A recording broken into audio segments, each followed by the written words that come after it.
Morning everyone. तो आज हम लोग किस लिए उपस्थित हुए हैं बताइए, पता तो होगा आपको। 2026 की तैयारी कैसे करें, शुरुआत हम ही करेंगे।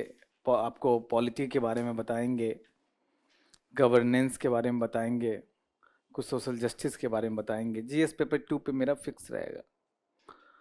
तो किस प्रकार से क्या अप्रोच लेके हम लोग यूपीएससी की तैयारी करें, उसको हम लोग आज देखेंगे।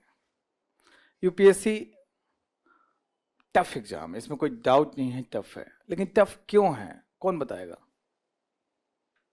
बताइए। हाँ, बड़ा शानदार बात बोले हो कि जो number of vacancies in general कम है और बहुत ज़्यादा लोग अप्लाई करते हैं। बेसिकली डिमांड सप्लाई का गेम है। आईआईटी भी टफ एग्जाम है, लेकिन आईआईटी के साथ क्या है कि नंबर ऑफ सीट्स कंपेटिवली ज़्यादा है, मिनिमम 10,000 तो मिनिमम है। तो उसकी तुलना में आईआईटी की तुलना में भी टफ हो जाता है, क्योंकि यहाँ नंबर ऑफ सीट्स बहुत कम है। और जितने लोग यहाँ आप आते हैं, तो आप लोग यूपीएससी का तैयारी करने आते हैं या एक्चुअली में सपना है आईएएस आईपीएस बनने का? बताइए। आईएएस की तैयारी करते हैं। अगर आईएएस की तैयारी किया, कुछ कमी रह गया, रैंक पीछे रह गया, भाई जॉब लेना है, इसीलिए आप किस में चले जाते हो? इंडियन डिफेंस अकाउंट सर्विस, है ना, या आईआरएमएस में चले जाते हो। मैं खराब जॉब है, मैं ये नहीं बोल रहा हूँ, लेकिन आप तैयारी जो सपना पाल के आते हैं, जो ड्रीम लेते हैं, किसका लेते हैं? आईएएस और आईपीएस का। और उसका जो नंबर ऑफ सीट्स आप देखोगे, तब तो और कम है ना? 200-300 सीट बस है, और इतना 3-4 लाख लोग, 5 लाख लोग इस एग्जाम में बैठते हैं। तो सोचो, जब रेशियो आप कंपेयर करो तो बहुत कम सिलेक्शन है। ये जो डिमांड सप्लाई, मतलब इतना कम सीट और इतना ज़्यादा लोग एग्ज़ाम देने वाले, और एक से एक यूपीएससी का एग्ज़ाम का तैयारी पेरेंट्स तभी उसमें इन्वेस्ट करेगा जब वो देखेगा कि कुछ उसमें दम है। मालूम चला बचपन से नहीं पढ़ाई कर रहा है, एकाएक बोला कि नहीं मुझे यूपीएससी की तैयारी करनी है, पेरेंट्स बोलेगा अरे कुछ और देख लो, है ना? तो इसमें in general quality of students इस तैयारी में अच्छे होते हैं, तो इसीलिए टफ एग्जाम है। जब आप यूपीएससी एग्जाम का आपने, मुझे लगता है कि इन जनरल लोग जागरूक हैं, तो कितना स्टेज होता है बताइए? हाँ, 3 स्टेज। कौन कौन सा? प्रीलिम्स, मेंस और पर्सनालिटी टेस्ट। इंटरव्यू नहीं, क्या होता है? यूपीएससी बोलता है उसको पर्सनालिटी टेस्ट, आपके पर्सनालिटी को जज करेगा। उसमें जो आपका पर्सनालिटी टेस्ट में जो आपकी जो कंटेंट है, जो सब्जेक्ट के नॉलेज है, वो तो मेंस में देख चुका है। हो सकता है कि पर्सनालिटी टेस्ट में कोई सवाल पूछा भी और आपको नहीं आ रहा है, ये बहुत ऑब्वियस है, भगवान थोड़ा ना है कि हर चीज़ आएगा। लेकिन फिर भी हो सकता है कि आपने पर्सनालिटी वाइज अच्छा उसमें अपने अंदर के तत्व शो किए हैं, अपने कम्युनिकेशन स्किल बड़ा अच्छा है, जो सवाल आता है उसमें कॉन्सेप्चुअल क्लैरिटी है एकदम, है ना, तो आपको अच्छा नंबर मिलता है। लेकिन याद रखिए, जो आपका कम्युनिकेशन, आपका एटीट्यूड, ये सब वहाँ पे जज होता है। और इस एग्जाम का सबसे टफ प्रोसेस वही है ना, क्योंकि वहाँ पे पीवाईक्यू और सिलेबस काम नहीं आता है। अब जैसा मैं पॉलिटी का आपसे डिस्कस करूँगा, फिर और भी टीचर्स आएंगे, ये सेशन थोड़ा लंबा चलेगा, है ना, प्रिपेयर्ड हैं उसके लिए। तो चलिए, वेलकम टू विजन आईएएस। हम लोग पॉलिटी से शुरू करते हैं कि पॉलिटी का तैयारी 2026 के लिए, याद रखिए 25 का नहीं चल रहा है, 26 के लिए कैसे करें। तो पॉलिटी में इन जनरल आप जब यूपीएससी का तैयारी करते हो तो आप लोग सिलेबस देख के आए हो क्या? कितने लोग? इसमें शर्म वाली कोई बात नहीं, याद रखना, अगर किसी ने गलती किया कि सिलेबस नहीं देखा तो क्या हो गया, आज मैं बता दूंगा, अब जाके देख लेना। लेकिन आपको, मुझे ये मोनोलॉग नहीं होगा, डायलॉग होगा, आप भी कुछ बोलेंगे, है ना? तो बताइए, सिलेबस आपने देखा है क्या? नहीं देखा है। और मैं आपको बता दूं कि आपको तो मैं आज सेंसिटाइज करूंगा कि सिलेबस देखना ही है। देखना क्या, धीरे धीरे याद कर लेना है। लोग 3-3, 4-4, 5-5 अटेम्प्ट हो जाता है, उनको सिलेबस याद नहीं होता है, क्योंकि लोग इसको सीरियस लेते ही नहीं। आप देखना, आप जहां भी रुके हो आसपास अपने दोस्तों से पूछना, लगभग लोगों को सिलेबस याद नहीं होगा, बस मोटा मोटी सब्जेक्ट बोल देगा, हाँ ये है वो है वो है, लेकिन सिलेबस देखते नहीं। तो सिलेबस देखना बड़ा इंपॉर्टेंट है। जब इसमें सिलेबस दिखाने के पहले आपको ये बता दूं, जो यूपीएससी है या कोई भी एग्जाम है, सिर्फ यूपीएससी ही क्यों, किसी भी कंपटीशन एग्जाम को निकालने का तरीका ही यही है। चाहे आप कितना भी पढ़ने में तेज हो, कितना भी मेहनती हो, कुछ बेसिक्स चीज को फॉलो नहीं किया है तो आप सिलेक्शन नहीं ले पाओगे। वो बेसिक चीज है जो जो लोग सिलेबस नहीं देखते हैं वो क्या करते हैं, जो लोग सिलेबस नहीं देखते हैं वो सारे सब्जेक्ट को पढ़ते हैं, सारे टॉपिक को पढ़ते हैं, जो न्यूज़पेपर में आ रहा है सब कुछ 360 डिग्री पे पढ़ते हैं। कितना डिग्री पे? यूट्यूब खोला, कुछ नॉलेज मिल गया कि वर्ल्ड हिस्ट्री में फलाना जगह पे ये राजा था और फलाना काम करता था, नॉलेज तो है, आपको ज्ञान भी मिलेगा। क्या यूपीएससी में काम आएगा क्या? सोमालिया में कौन राजा था और क्या काम कर रहा था, इजिप्ट का राजा कैसे अपना मम्मी तैयार करवाता था, पिरामिड बनवाता था, क्या ये सवाल आएगा क्या? बोलिए। नहीं। और सुनने में बड़ा इंटरेस्टिंग लगता है, क्यों नहीं मजा आएगा? कहीं जो आपका स्टेलिनग्राद की लड़ाई, द्वितीय विश्व युद्ध में कौन सी लड़ाई बहुत फेमस हुई? स्टेलिनग्राद की लड़ाई। अब स्टेलिनग्राद का लड़ाई का तो पूरा स्टोरी सुनोगे तो तुम्हारे गूजबम्स आ जाएंगे, इतनी गजब की कहानी है वो, सुनने में बहुत मजा आता है। हम लोग रात दिन यूट्यूब पे इस तरह के इंफॉर्मेशंस देखते रहते हैं। इवन आपको ऐसे चैनल्स, यूपीएससी का चैनल है लेकिन ये सब वीडियो बनाता है तो आप उसको उस पर देखते हैं, आपको तो लगता है ज्ञान मिल रहा है, लेकिन क्या यूपीएससी में पूछेगा? हम्म ऐसे तो इनफाइनाइट सोर्स हो जाएगा। तो 360 डिग्री पे हम लोग पढ़ते हैं, इस कारण से कभी किसी भी सब्जेक्ट को कंप्लीट नहीं पढ़ पाते हैं, और जितना भी पढ़ा उसका बार बार रिवीजन नहीं कर पाते हैं। अगर किसी को मैं बोल दूं कि अरे इसी 10 टॉपिक से सवाल आएगा, तो 10 टॉपिक वो 10 बार रिवीजन कर लेगा, और आपको नहीं पता है और आपने 500 टॉपिक पढ़ा है, क्या 10 बार रिवीजन कर पाओगे? है ना? तो यूपीएससी या किसी कंपटीशन एग्जाम, मैं आज यूपीएससी की बात करूंगा, उसको निकालने का सबसे बढ़िया तरीका है सिलेबस को बेस में रखते हैं। किसको? सिलेबस को बेस में रखते हैं, और उसके बाद इस सिलेबस के अनुसार देखते हैं कौन कौन से टॉपिक इंपॉर्टेंट है। अब मैं आपको ये भी बता दूं, मैं आज इतना सेंसिटाइज कर रहा हूं सिलेबस के लिए, आप जाके देखोगे भी पूरी समझ विकसित नहीं होगी। सिलेबस बार बार देखना पड़ता है ना? तो सिलेबस देखने के बावजूद आप ये जो टॉपिक है ये भी कर रहे हो जो सिलेबस में नहीं है, क्योंकि अभी तक सिलेबस की पूरी तरीके से समझ विकसित नहीं हुई। कुछ गलतियां आप जरूर करोगे, लेकिन जब बार बार सिलेबस देख रहे हो, धीरे धीरे धीरे धीरे ये टॉपिक की संख्या है कम होती जाएगी और यहां तक पहुंच जाएगी। ये सब टॉपिक फिर आप नहीं करोगे, अरे इस सिलेबस में नहीं, कौन करे? सीरिया में कौन कौन विद्रोही ग्रुप है, ये सब नहीं पूछता है ना? अभी बहुत चर्चा में चल रहा है, ये सब नहीं पूछता है, आप धीरे धीरे उसको हटाना शुरू करोगे। उसके बाद मैं आगे आपको बोलूंगा, अभी भी आप बहुत दूर हो, 90 डिग्री पे हो, इतना ही आप इतना पढ़ रहे हो, अच्छी बात है, लेकिन ये भी बहुत ज्यादा है, इसको भी कम करना है। तो कैसे कम करेंगे बताइए? कोई मुझे बताएं कैसे कम करेंगे इसको? दिमाग लगाओ, कोई दिक्कत नहीं है, गलत बोलना बड़ा जरूरी है, याद रखो। दिमाग में कोई भी विचार आए उसको सामने बताना बड़ा जरूरी है। क्यों?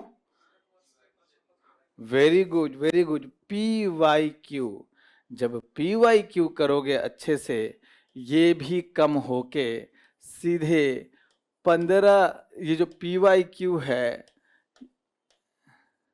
ये इस कारण से आपको 15 से 25, मान लो 25 डिग्री पे पढ़ना पड़ेगा, या मतलब बहुत कम टॉपिक करना पड़ेगा, मात्र इतना ही टॉपिक करना पड़ेगा। इस टॉपिक को क्या किया? बार बार रिवीजन किया, आंसर राइटिंग प्रैक्टिस किया, जाके लिखा। वो ये बच्चा जो कम पढ़ा है, वो उस बच्चे के जो सब कुछ पढ़ा है, इसका निकलने का चांस 500% ज्यादा है सिलेक्शन। समझ पा रहे हो? ये चीज जो बच्चे सेलेक्ट होते हैं उनमें है, इसीलिए जो बच्चे सब कुछ पढ़ते हैं वो सब बाहर हो जाते हैं, और जो बच्चे टू द पॉइंट स्ट्रिक्टली पढ़ रहे हैं वो निकल जाते हैं। काफी बच्चों को जब सिलेक्टेड कैंडिडेट से हम बात करते हैं या गाइड करते हैं, हम लोग इसी चीज में लगे रहते हैं।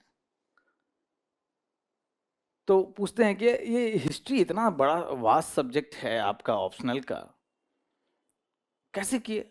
कुछ नहीं सर, पढ़ा और उसको 50 पेज में ले आया, उसके बाद बार बार रिवीजन करके याद कर लिया, आंसर राइटिंग प्रैक्टिस किया, 280 नंबर आ गए। अरे, अब कोई व्यक्ति तरह तरह के बुक पढ़ रहा है, उसको 50 पेज में नहीं ले आ पाया, रिवीजन नहीं कर पाया, भले ही ज्ञान बहुत ज्यादा मिल गया हो, वो अच्छा परफॉर्म नहीं कर पाता है, 200 नंबर 190 नंबर। ऑप्शनल की बात, यही चीज आपका जीएस के साथ होता है। जिससे बात करते हैं सर, पूरा जो जीएस मेंस में है उसको मैंने पीवाईक्यू और सिलेबस को एनालाइज करके गिन के 100 पेज में ले आया, पूरा जीएस 100 पेज में। और राइटिंग प्रैक्टिस 30-40 टेस्ट लिखा, सिलेक्शन हो गया, रैंक 136। अर्पित है ना, देवेश आईपीएस 500 समथिंग रैंक है सबका। ये जतिन 2 महीने में, वो 100 टॉपिक है, 2 महीने में बेसिक पढ़ा हुआ था, 2 महीने में उसने कर डाला। ये सब इसमें उस व्यक्ति से ज्यादा ये समझ है, उसकी समझ को सलाम ठोकना है कि कैसे पीवाईक्यू और सिलेबस को एनालाइज करके चैप्टर्स को कम कर दिए, टॉपिक्स को कम कर दिए, सिलेक्शन हो गया। तो मतलब हमेशा हर क्लास में जो लोग पुराने, मुझे 1-2 चेहरा दिख रहा है, वो जानते होंगे, मैं तांगा वाला घोड़ा का हमेशा आपको एग्जाम्पल सुनाता हूँ कि तांगा वाला जो घोड़ा होता है उसका जो व्यू होता है 180 डिग्री पूरा ऐसे देख सकता है घोड़ा। जब उसको पट्टा लगाते हो कि नहीं, यहाँ पे क्यों लगाते हो बताओ? उसका व्यू कम हो, पूरा नहीं दिखाना है उसको दुनिया। अगर पट्टा नहीं लगाओगे, तांगा चला रहे हो, भूखा है बगल में, आपको गन्ने का खेत है, चने का खेत है, उसी में जंप कर जाएगा, रोड से एक्सीडेंट हो जाएगा आपका। वही एक्सीडेंट ये सबके साथ होता है। पट्टा लगाना है, आपको भी पट्टा लगाना है। कौन सा 2 पट्टा? सिलेबस और पीवाईक्यू।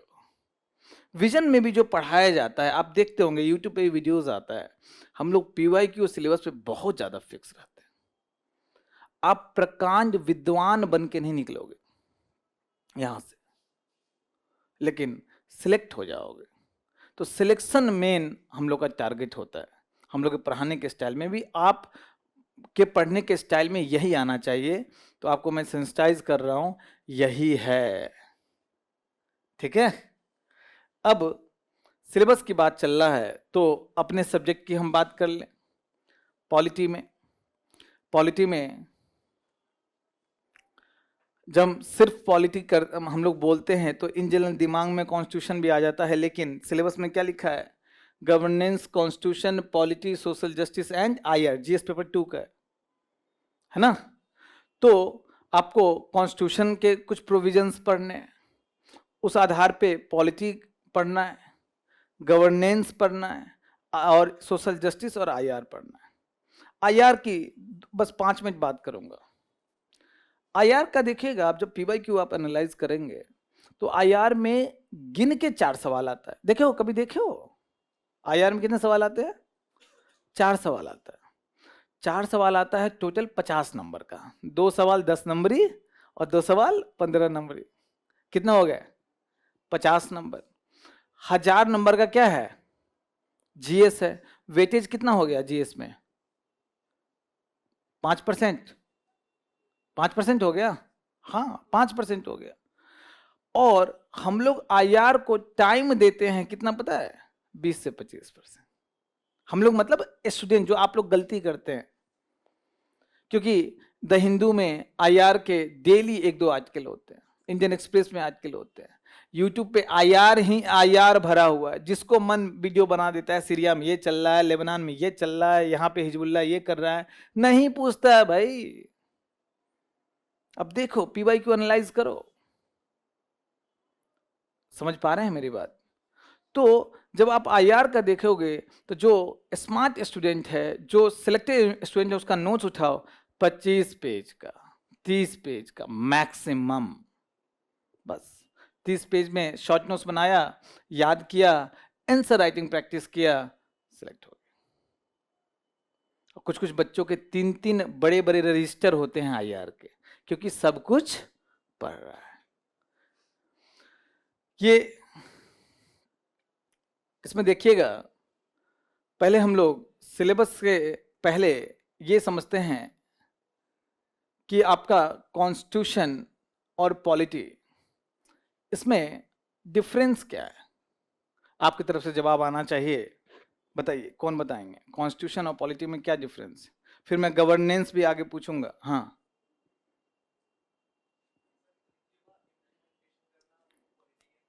किसका इम्प्लीमेंटेशन? हम्म, जो संविधान में लिखा हुआ है कॉन्स्टिट्यूशन। कोई बात नहीं, अच्छा प्रयास है, कोई बात नहीं, तुमने प्रयास किया और मैं आपको बता दूं कि आप 30-40% सही बोल गए। हाँ हाँ, एक्सेलेंट एक्सेलेंट, वेरी गुड। और कोई बताए इसको। हाँ, कॉन्स्टिट्यूशन जो उसको फ्रेम प्रदान करता है। वाह, बड़ा प्रिसाइज बोले और सटीक बोले, वाह वाह। और कोई?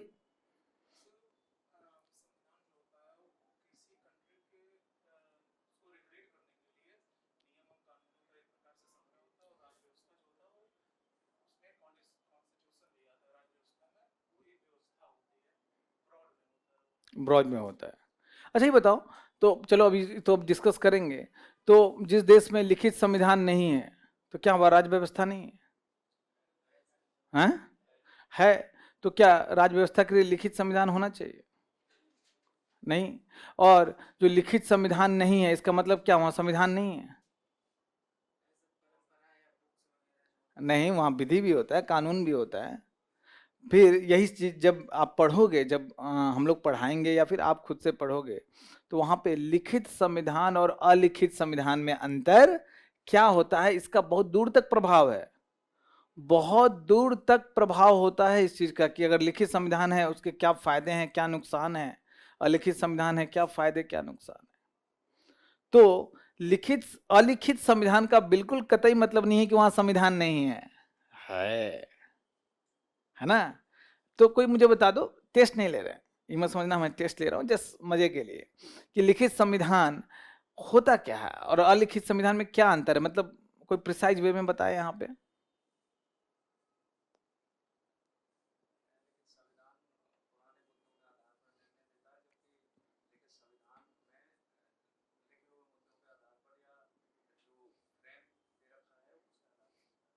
देखो, तुमको एक चीज बता दें, लिखित संविधान कुछ नहीं है, वो जो अलिखित संविधान था है ना, जो अलिखित संविधान, अलिखित संविधान में क्या क्या होता है कि भाई कानून ढेर सारे होते हैं जो संसद से पास हो गए, न्यायपालिका ने बहुत सारे निर्णय दिए हैं, वो भी कानून की भांति यूज होता है, पुरानी परंपराएं हैं वो भी कानून की भांति यूज होता है। इसी को 10 लोग बैठ के एक साल में अगर संहिताबद्ध कर दे, संहिताबद्ध मतलब आर्टिकल 1 में ये, आर्टिकल 2 में वो, आर्टिकल 3 में ये, संहिताबद्ध करके बुक में डाल दे तो क्या हो गया? लिखित संविधान।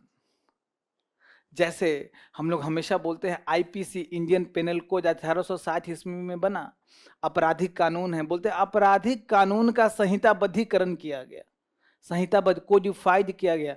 क्या उसके पहले भारत में आपराधिक कानून नहीं था क्या? था। अंग्रेज अपना कुछ आपराधिक कानून चलाते थे, अलग अलग धर्म में कुछ कुछ अपना आपराधिक कानून था। मैकेले के नेतृत्व में विधि आयोग बना, उसके बाद सब साथ में बैठ के, मतलब वही अंग्रेज, और उसको संहिताबद्ध कर दिया। धारा 1, धारा 2, धारा 3, धारा 4, कुछ संशोधन करना तो सुधार करके संहिताबद्ध कर दिया।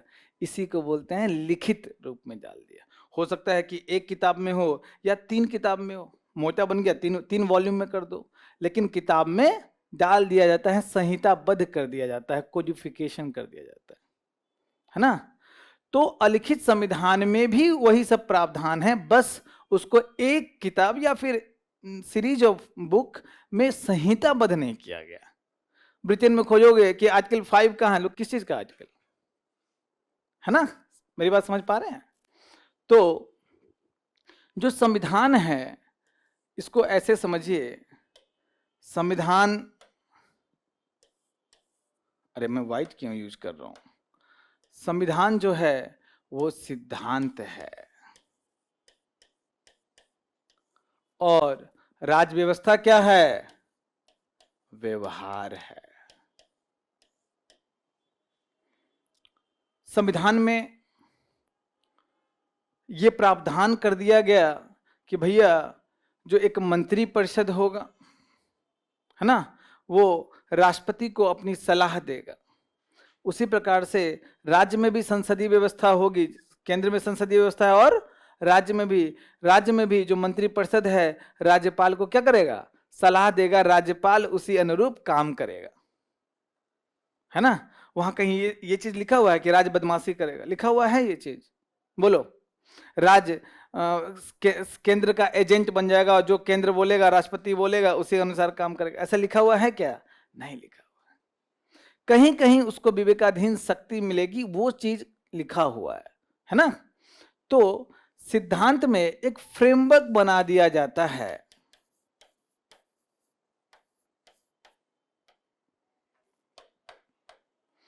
फ्रेमवर्क बना दिया जाता है कि आपका किस प्रकार का शासन व्यवस्था होगा, साथ में लोगों के क्या अधिकार, क्या कर्तव्य होंगे, ये पूरा देश कैसे चलेगा। एक क्या बना दिया गया? फ्रेमवर्क बना दिया गया। उसके अंदर तत्व तो नहीं डाले गए कि प्रिसाइज क्या होगा। अब यही फ्रेमवर्क, यही सिद्धांत, जब उसी सिद्धांत के आधार पे शासन व्यवस्था बनता है, उसी सिद्धांत के आधार पे राष्ट्रपति नियुक्त होते हैं, उसी सिद्धांत के आधार पे राज्यपाल नियुक्त होते हैं, मंत्रिपरिषद आता है, न्यायपालिका सब बनता है। जब ये बन गया व्यवहार में, अब इसमें मुद्दे उभरने चालू होते हैं। क्या उभरने चालू होते हैं? मुद्दे। जब उसको लागू किए हो उस शासन व्यवस्था को व्यवहार में, वहां से अब इश्यूज आना चालू हुआ। कोई बदमाशी कर रहा है, केंद्र और राज्य का बीच में आपस में नहीं चल रहा है, ये सारी चीज क्या आ गई? पॉलिटी में आ गया। मेरी बात समझ पा रहे हैं? इसमें होगा कि भैया सीएजी होगा जो केंद्र और राज्य के वित्तीय खातों का लेखा ऑडिट करेगा। इसमें क्या होगा? लिखा होगा एक सीएजी होगा। अब जब व्यवहार में सीएजी को ले आए, वो सीएजी किस प्रकार से ऑडिट कर रहा है, वो सीएजी की क्या क्या शक्तियां होंगी डिटेल में, वो हो गया पॉलिटी हो गया। मेरी बात समझ पा रहे हैं? इसमें होगा कि एक ऐसी बॉडी बनेगी जो केंद्र के स्तर पे और राज्य के स्तर पे स्वतंत्र और निष्पक्ष चुनाव कराए। लोकतंत्र के लिए बड़ा जरूरी है। किसी भी देश में अगर लोकतांत्रिक प्रक्रिया बनी रहे, इसके लिए बहुत सारी स्वतंत्र बॉडी, स्वायत्त बॉडी होना बड़ा जरूरी है, जो कार्यपालिका से बिल्कुल स्वायत्त हो। तभी निष्पक्ष चुनाव हो पाएगा, तभी निष्पक्ष रूप से ऑडिट हो पाएगा, है ना। अगर इस सब कार्यपालिका का पार्ट कर दो तो ठीक से हो पाएगा क्या? नहीं हो पाएगा।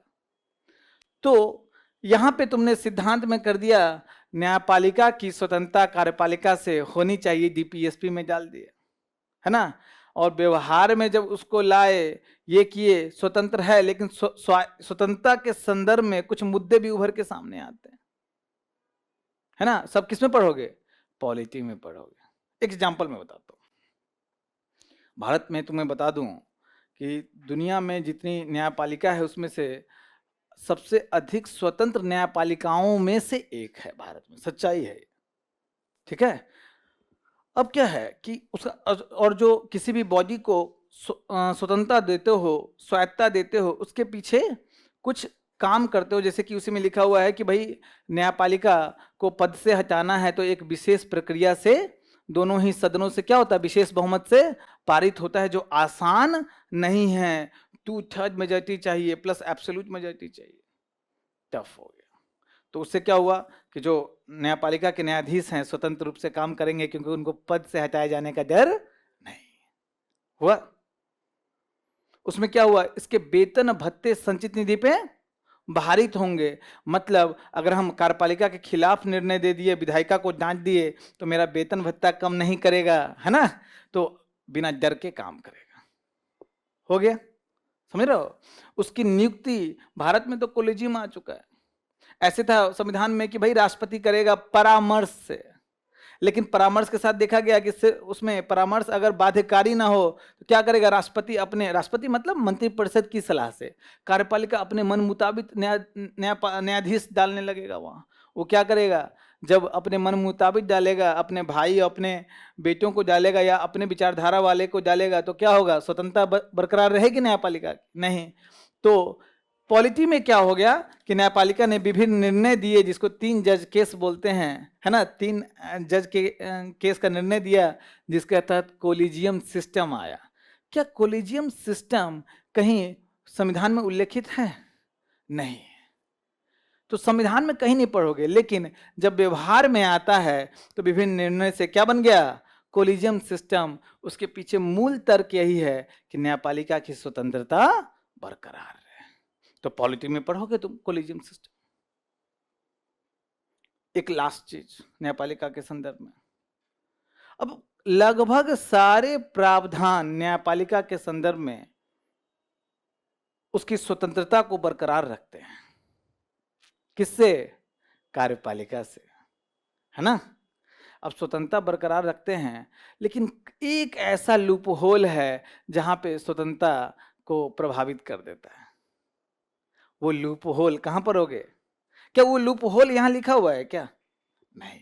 लूप होल यहां पर होगे कि व्यवहार में आने के कारण क्या है लूप होल, बता दें कि जब वो रिटायर होंगे तो कोई संविधान चुप है इस संदर्भ में कि उनको कोई लाभ का पद मिले या फिर नहीं मिले। कार्यपालिका प्रभावित करने के लिए क्या करती है, रिटायर जज को कहां डाल दी, राज्यसभा में मनोनीत। कहां डाल दी, राज्यपाल बना दिए।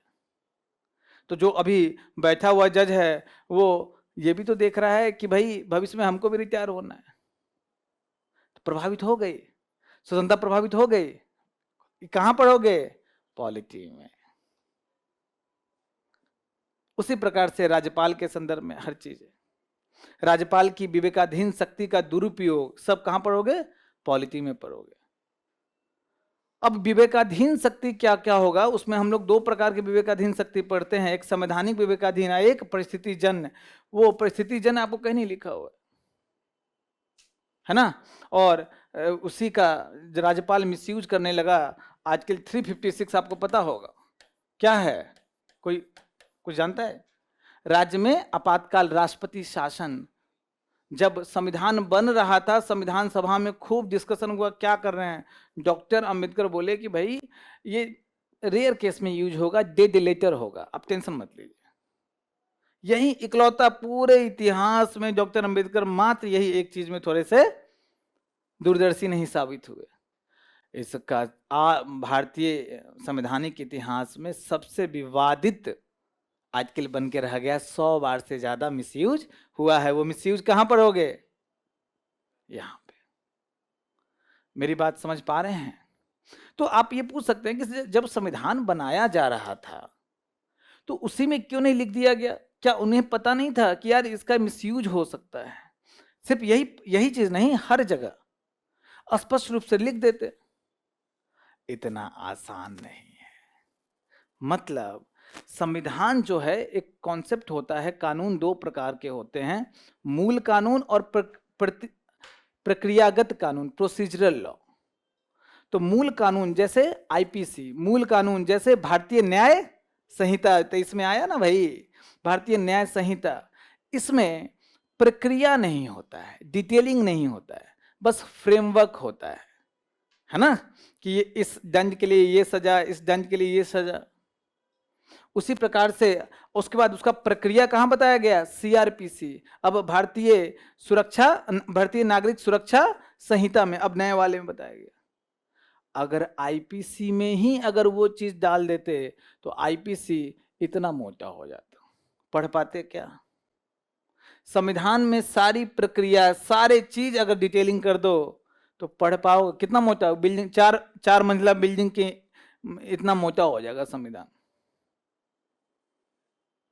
समझ पा रहे हैं ना? तो क्यों मूल कानून है, बस फ्रेमवर्क दिया जाता है। इसलिए बहुत फेमस कथन भी है कि संविधान, डॉक्टर अंबेडकर खुद बोले ये बात कि संविधान कितना भी अच्छा बना दो, कितना भी डिटेलिंग कर दो, अगर उसको लागू करने वाले, चलाने वाले अगर लोकतांत्रिक मानसिकता के नहीं हैं तो अच्छे से अच्छे संविधान को तहस नहस कर देते हैं। ब्रिटेन में, न्यूजीलैंड में, इजराइल में, कनाडा में अलिखित संविधान है। वहां तो और आसान है अलिखित संविधान को बदलना, बस संसद में संशोधन के माध्यम से, जैसे कानून में विधि में संशोधन करते हो अधिनियम में, उसी से हो जाएगा। फिर भी देखोगे इन देशों में सबसे ज्यादा ह्यूमन राइट्स है, कनाडा में हो या फिर आपको न्यूजीलैंड में हो। न्यूजीलैंड का सबसे अच्छा एग्जाम्पल है। इसका मतलब है उसको लागू करने वाले, चलाने वाले का मानसिकता लोकतांत्रिक है। तो इसलिए बोला भी जाता है कि संविधान से भी ज्यादा इंपॉर्टेंट है संविधानवाद,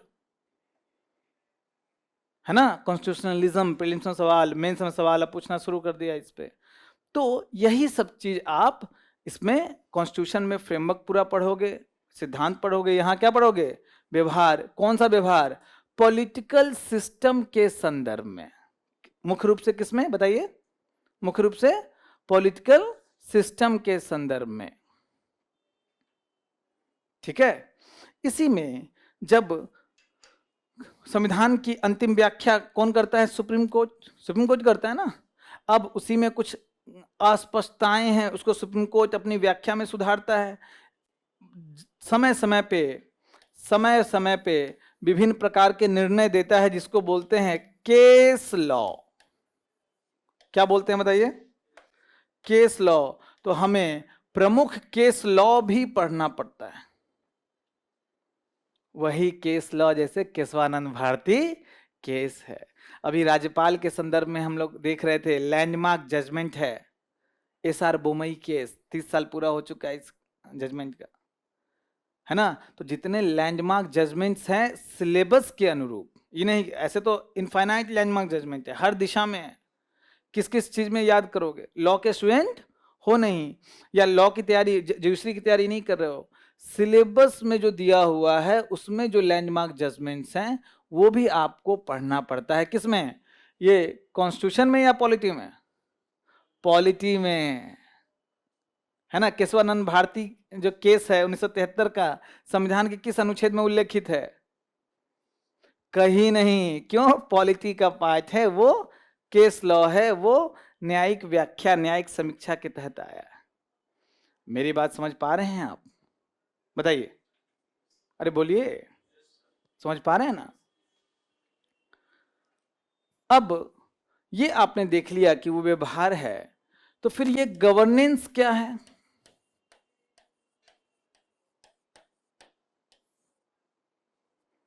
ये गवर्नेंस क्या है भाई, ये सिद्धांत हो गया, ये व्यवहार हो गया, तो फिर गवर्नेंस क्या है। हाँ मतलब, हाँ देखो, अभी तक जब हम पॉलिटी की बात कर रहे थे तो जो पॉलिटिकल सिस्टम में व्यवहार की बात कर रहे थे। अच्छा ये बताओ, ये सब जो इतना संविधान और शासन व्यवस्था बना रहे हो, किस लिए बना रहे हो भाई, लोगों तक सही से सुविधा पहुंचे, सामाजिक न्याय हो, वंचित तबका ऊपर उठे, अच्छे से प्रशासन चले, विधि का शासन फॉलो हो। विधि का शासन के बिना तो भाई लोकतंत्र बचेगा नहीं ना, संविधान भी नहीं बचेगा। तो विधि का शासन फॉलो हो, तो उसके लिए ऊपर एक सिस्टम बना रहे हो, एक संविधान के फ्रेमवर्क से एक पॉलिटिकल सिस्टम बना रहे हो। इसको मैंने बोल दिया कॉन्स्टिट्यूशन, इसको बोल दिया पॉलिटी। अब ये पॉलिटिकल सिस्टम किसकी सहायता से काम करती है, अस्थाई ब्यूरोक्रेसी, नौकरशाही, अस्थाई कार्यपालिका की सहायता से काम करती है। ये आपको नौकरशाही है, इसकी सहायता से काम करती है, नीचे आम जनता तक सेवा पहुंचाती है। गवर्नेंस में इस पुस्तक के नीचे फिर पॉलिटी आए, उसके नीचे गवर्नेंस है। गजब का सिलेबस डिजाइन किया गया।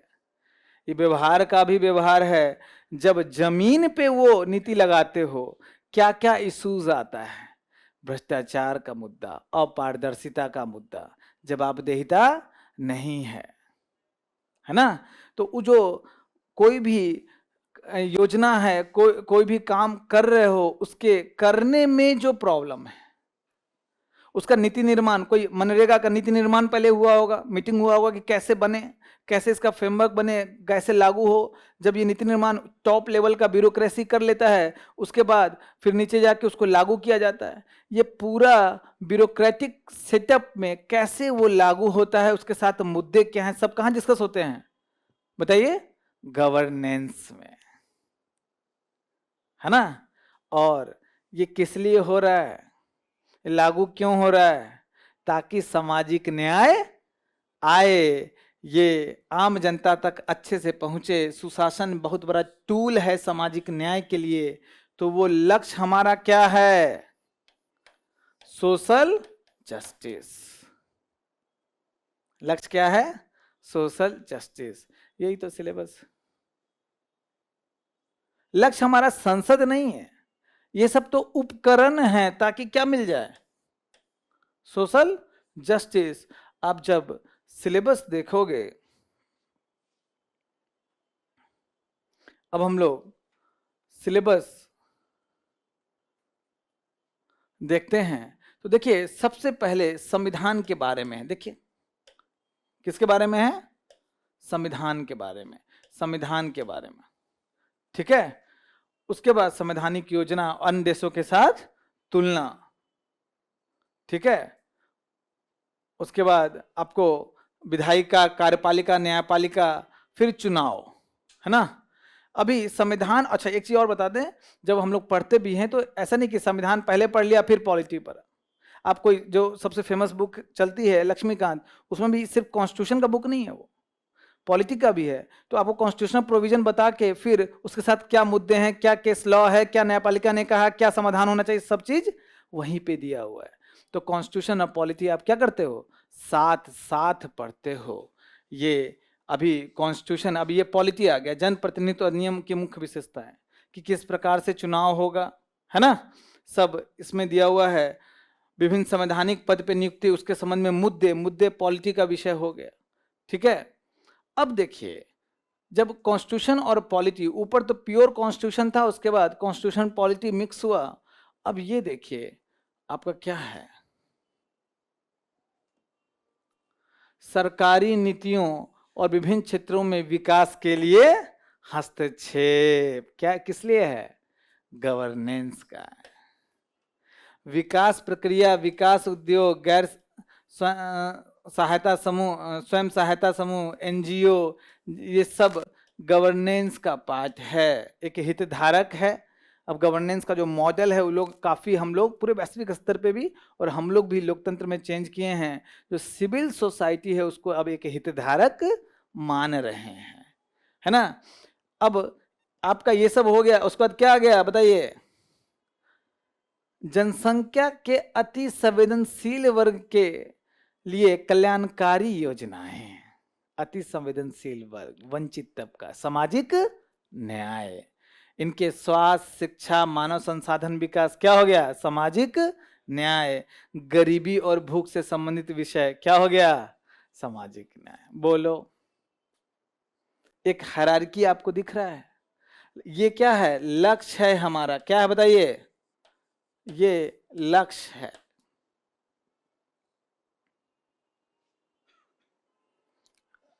मैं अपनी बात पहुंचा पा रहा हूं पीछे तक? बताइए, समझ में आया कुछ? अब इस तरीके से सिलेबस का विश्लेषण करोगे और आसान हो जाएगा, सब चीज के पीछे लॉजिक। अब आते हैं कि सर आपने ये तो बता दिया, लेकिन कॉन्स्टिट्यूशन जो है,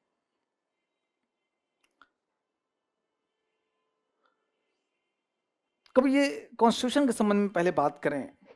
हम लोग क्या करते हैं कि पूरा बुक पढ़ लिया, डिफरेंट तरह के बुक, लेकिन वो समझ विकसित नहीं हो पाती है। और ओरिजिनल कॉन्स्टिट्यूशन अगर तुमने उठा लिया, अरे भैया, और हिंदी मीडियम खासकर, ऐसे ऐसे शब्द आपके इसमें जाएगा ही नहीं।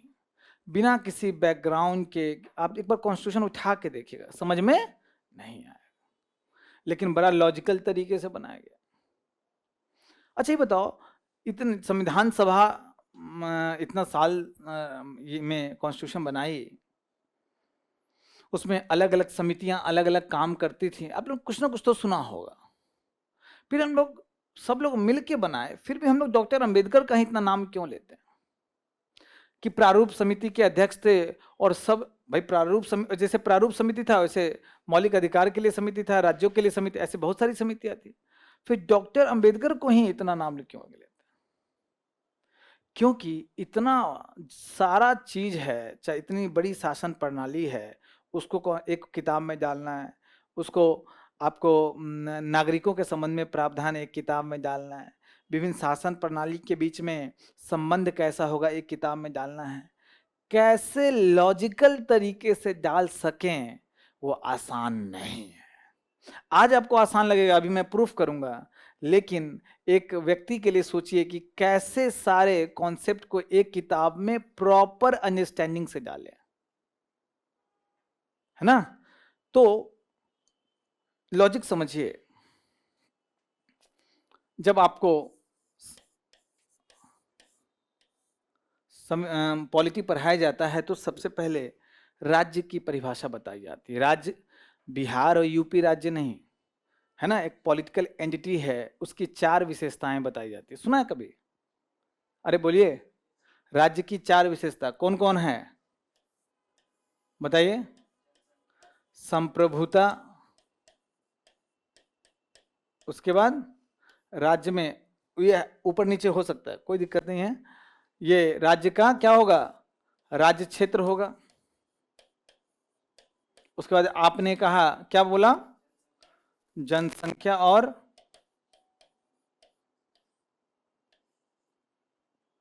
संगठित सरकार।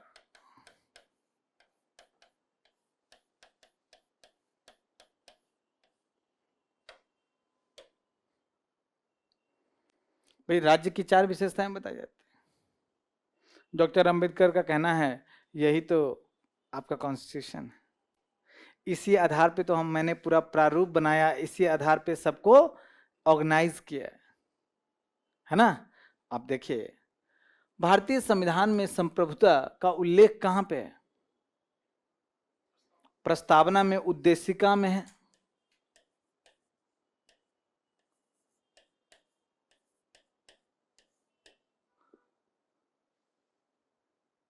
इसलिए सबसे पहले आप देखेंगे प्रस्तावना है, क्योंकि जब तक संप्रभुता नहीं तब तक कुछ है नहीं। अंग्रेज के समय भी भारत एक ये था, एक एंटिटी था, लेकिन राज्य नहीं था। क्यों? हमारे पास संप्रभुता नहीं था, गुलाम थे हम। उसके बाद आप देखेंगे भाग 1 में, मैं यहां एक ऐसे लिख रहा हूं क्योंकि भाग बहुत सारा है, रोमन में नहीं लिख रहा हूं ताकि कंफ्यूजन ना हो, लेकिन रोमन में लिखाता है भाग, ठीक है ना? भाग 1 में क्या लिखा हुआ है? नहीं, वो तो आर्टिकल 1 में है। भाग 1 में क्या लिखा है? संघ व उसका राज्य क्षेत्र, है ना?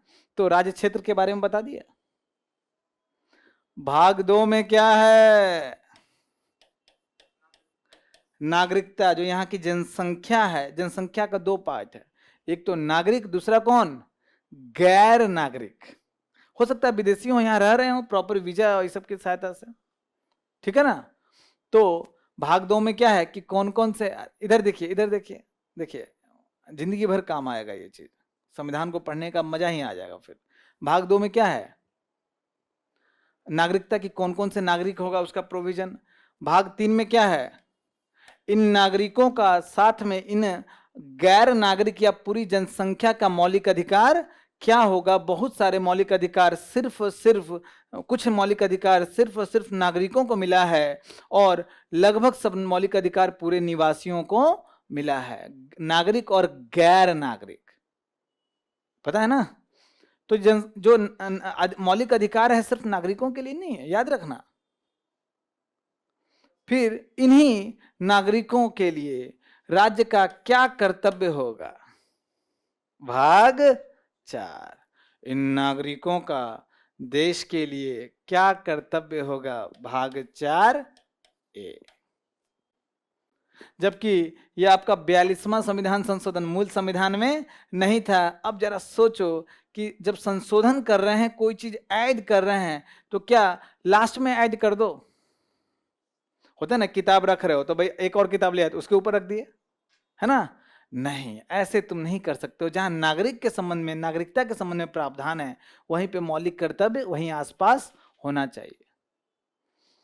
अब क्या है? संगठित सरकार है। मूल संविधान की बात अभी हम लोग कर रहे हैं। जब डॉक्टर अंबेडकर प्रारूप बना रहे थे तो द्विस्तरीय सरकार का कॉन्सेप्ट यहाँ संघीय व्यवस्था अपनाया गया।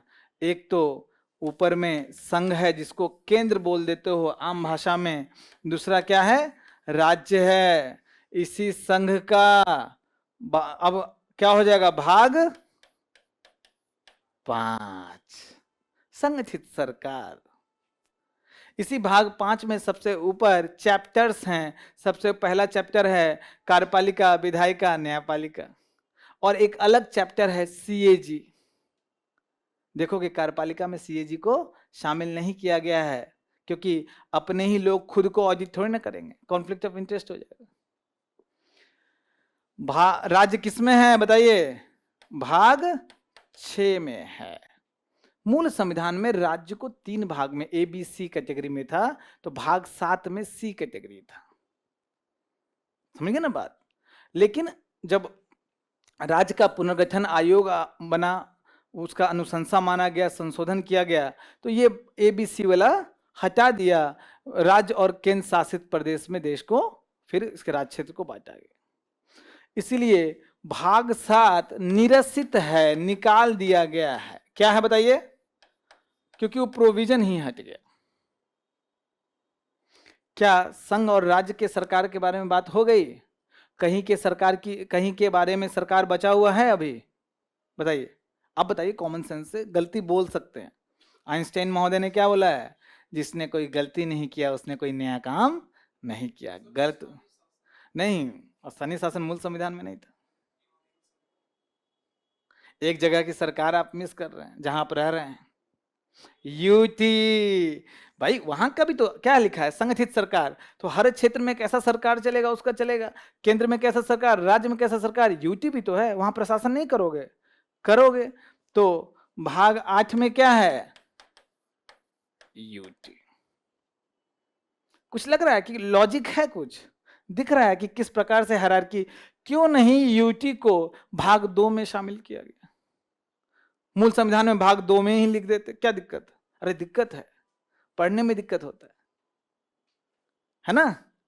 अब 72वां और 73वां संविधान संशोधन हुआ। कौन सा संविधान संशोधन? 72वां और 73वां संविधान, माफ कीजिएगा मैं बार बार ये गलती करता हूं, 73वां और 74वां संविधान संशोधन हुआ 1992 में, जहां पे लोकल बॉडी 73वें संविधान संशोधन द्वारा कौन सा? ग्रामीण स्थानीय निकाय पंचायती राज इंस्टीट्यूशन। 74वें संविधान संशोधन द्वारा कौन सा जोड़ा गया? नगर पालिका। तो नीचे एक और लगा दिया गया, नीचे एक और स्तर लगा दिया गया, 73वां 74वां संविधान संशोधन। अब हमारे यहाँ त्रिस्तरीय संघीय व्यवस्था है, इसीलिए भाग 9 में लिखा गया पंचायती राज। भाग ये अर्बन लोकल बॉडी किसमें है? भाग 10 में। भाग 9A में।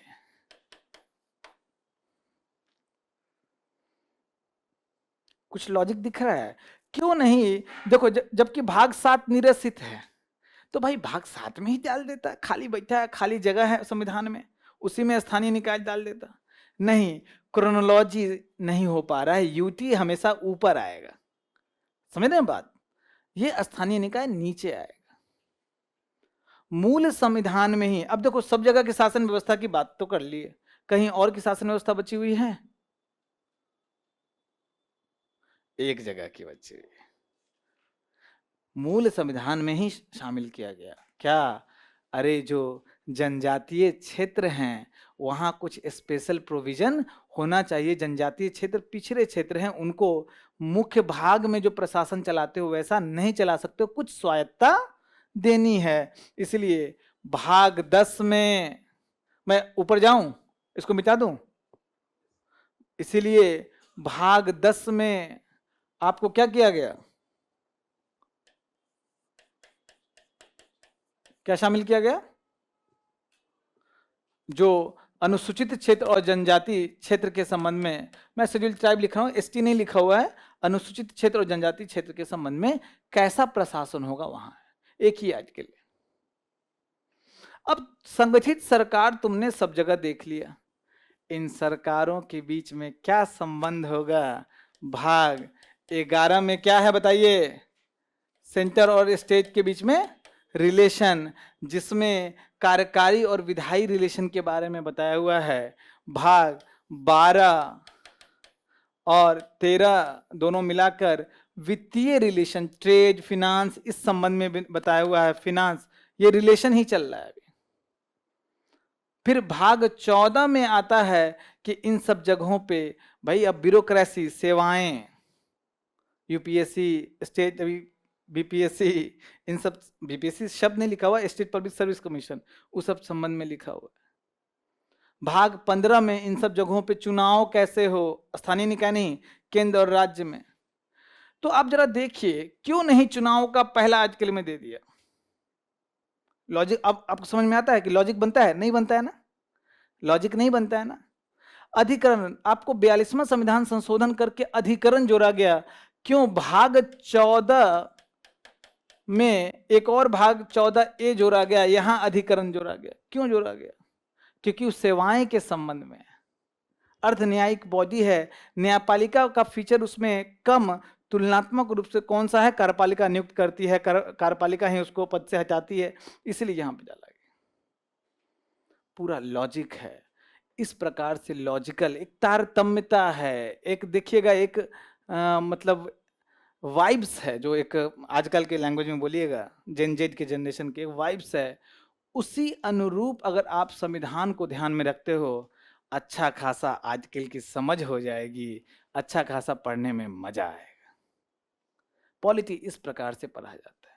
प्रीलिम्स में सवाल पूछ रहा है भाग के बारे में कि अर्बन लोकल बॉडी किस भाग में, केंद्र राज्य के बीच संबंध किस भाग में, पूछ दिया इस बार आपातकालीन उपबंध किस भाग में।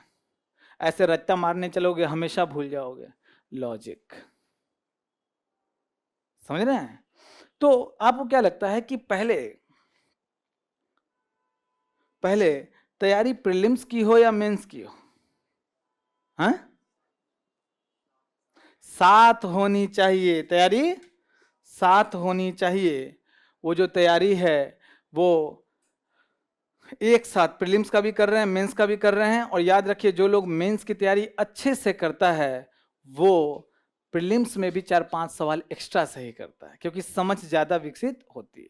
अभी पीवाई को देखेंगे कि सॉल्व नहीं करेंगे, बस आपको मैं दिखाना चाहता हूं कि किस प्रकार से बेसिक कॉन्सेप्ट पूछे जाते हैं और बार बार रिपीट होते हैं। 2020, 21, 23 एक ही सवाल पूछा है, संवैधानिक सरकार, संविधान के मुख्य प्रयोजन, सब एक ही कॉन्सेप्ट है, संविधानवाद का कॉन्सेप्ट। किसका कॉन्सेप्ट? संविधानवाद का कॉन्सेप्ट। बताइए 20, 21, 23 4 साल में 3 बार पूछा है, कहां है टफ यूपीएससी?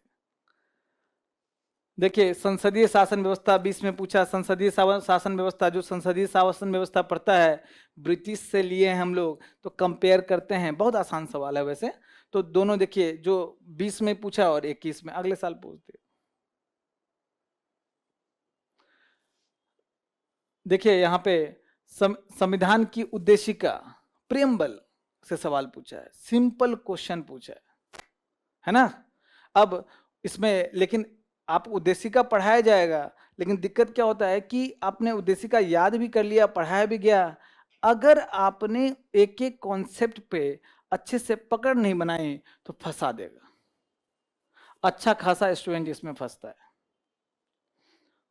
भारत के संविधान की उद्देशिका संविधान का भाग है, किंतु कोई विधिक प्रभाव नहीं रखती। भाग नहीं है, भाग है, भाग है, भाग नहीं है, ये केशवानंद भारती में ही खत्म हो गया कि भाग है, लेकिन फिर आगे फंसाने का प्रयास किया। अभी मैंने राज्य बोला, राज्य आपको अभी कॉन्सेप्ट मैंने 4 तत्व तो बता दिए, बताइए इसका आंसर तो मैं आपसे पूछूंगा, मेरा हक बनता है। क्या आंसर होगा?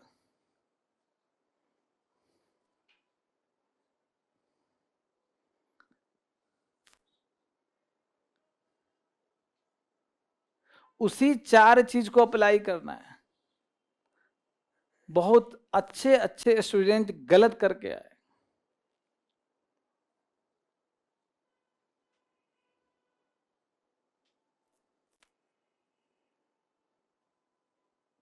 हम्म, इसका आंसर है ये, सब एक जैसा प्रतीत होता है ना? पनीर पसंदा, पनीर लबाबदार, पनीर मखानी और शाही पनीर। देखिए, बेसिक कॉन्सेप्ट था राज्य का, भी हम 4 विशेषता बताए हैं। अगर कॉन्सेप्चुअल क्लैरिटी नहीं है, यूपीएससी ऐसे ही फंसाएगा, सारा चेहरा यही याद आएगा। अब आगे से अगर आप फंसेंगे यही याद आएगा, इसलिए इस इमेज को लेके आते हैं। व्यक्तियों का एक समुदाय जो बिना किसी बाह्य नियंत्रण के, इसका क्या मतलब है? संप्रभुता। ये सब जगह मिसिंग था, सिर्फ और सिर्फ यहीं पे है, यही आंसर। बिना किसी बाह्य संप्रभुता, क्यों, कैसे मिस कर दिए?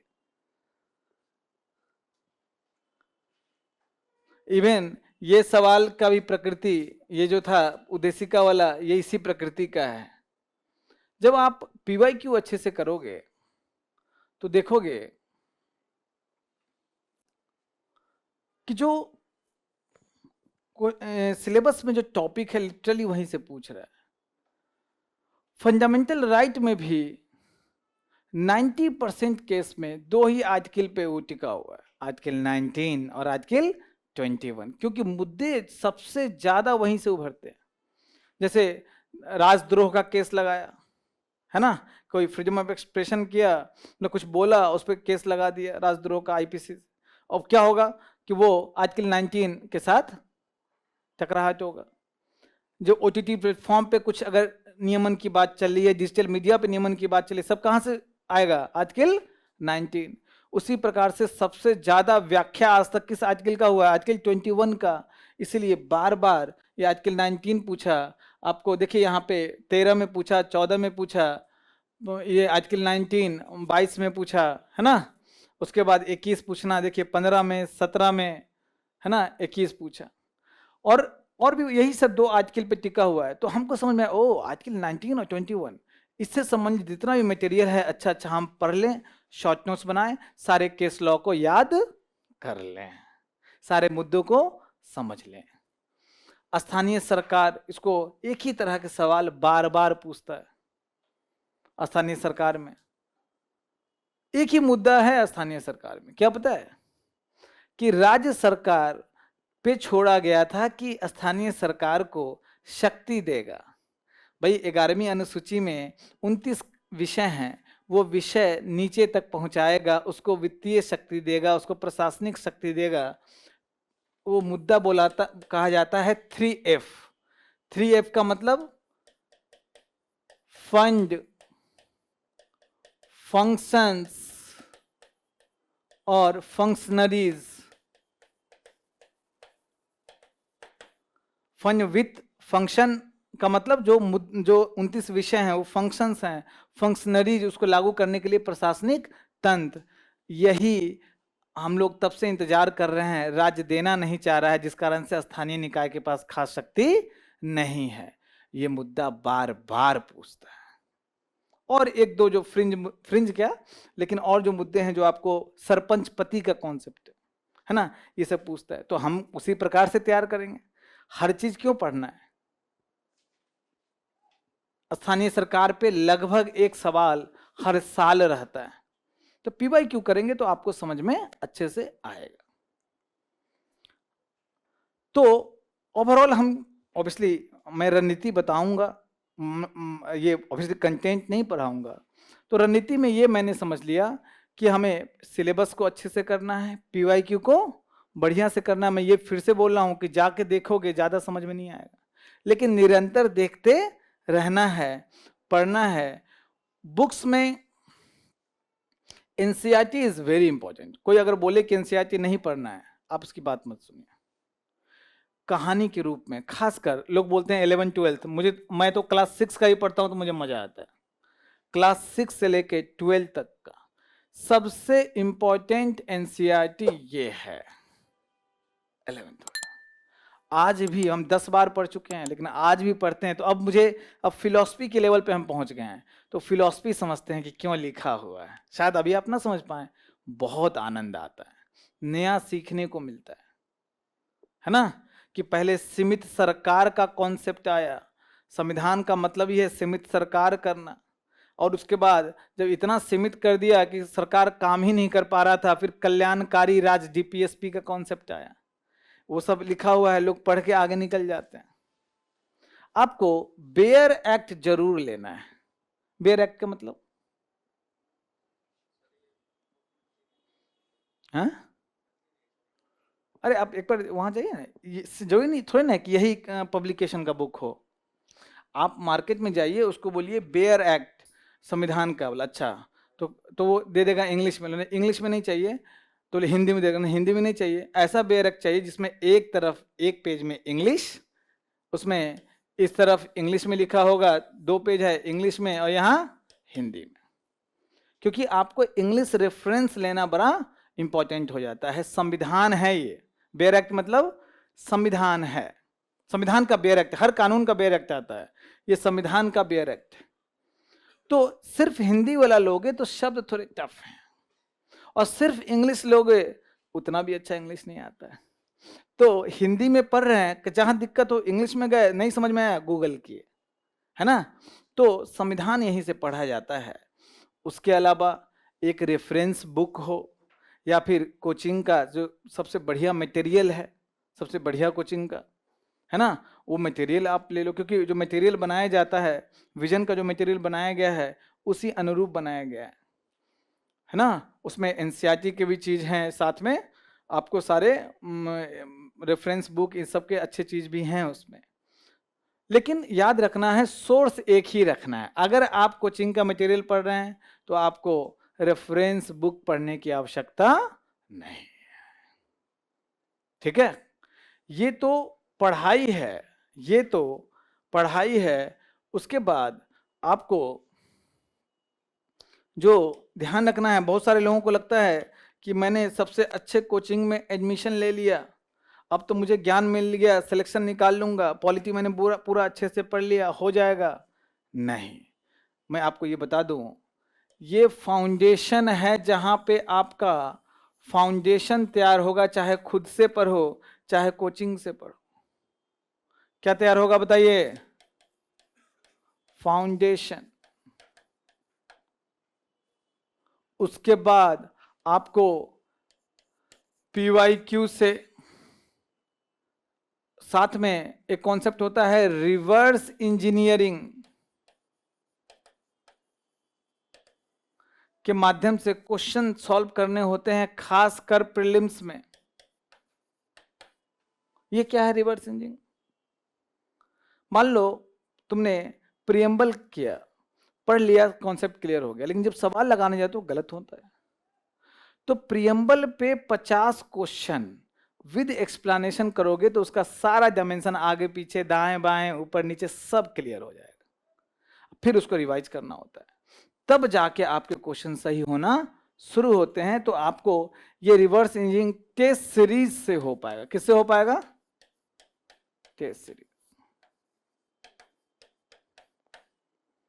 प्रीलिम्स में टेस्ट देना जरूरी है, मेंस में टेस्ट देना जरूरी है, पीवाईक्यू करना है, टेस्ट देना है, ये सब कोई नकार नहीं सकता है, आपको भी पता है, करना ही पड़ेगा। मेंस पॉइंट ऑफ व्यू से यहाँ पे आपको लास्ट जो सिलेक्शन अगर लेना है तो टॉपर्स कॉपी प्रैक्टिस में लाना पड़ेगा, है ना। लेकिन आप सोचोगे कि अभी टॉपर्स कॉपी देखे, अरे अभी तो सिलेबस नहीं देखे। टॉपर्स कॉपी देखने के लिए अपनी कैपेबिलिटी बिल्डिंग क्षमता निर्माण करना पड़ता है, तब जाके टॉपर्स कॉपी से आप कुछ सीख पाएंगे। समझ में आ रहा है?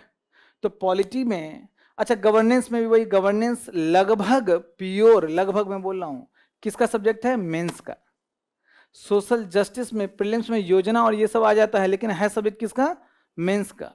तो जब आप पीवाईक्यू और सिलेबस से देखोगे, पढ़ोगे, उसके बाद हर सब्जेक्ट का, अगर पॉलिटी है तो ज़्यादा पेज में नोट्स बनेगा, शॉर्ट नोट्स बनाना है, गवर्नेंस का शॉर्ट नोट्स बनाना है, आपको सोशल जस्टिस का शॉर्ट नोट्स बनाना है, और उस अच्छे से रिवीजन करके टेस्ट सीरीज देना है, टॉपर्स कॉपी देखना है।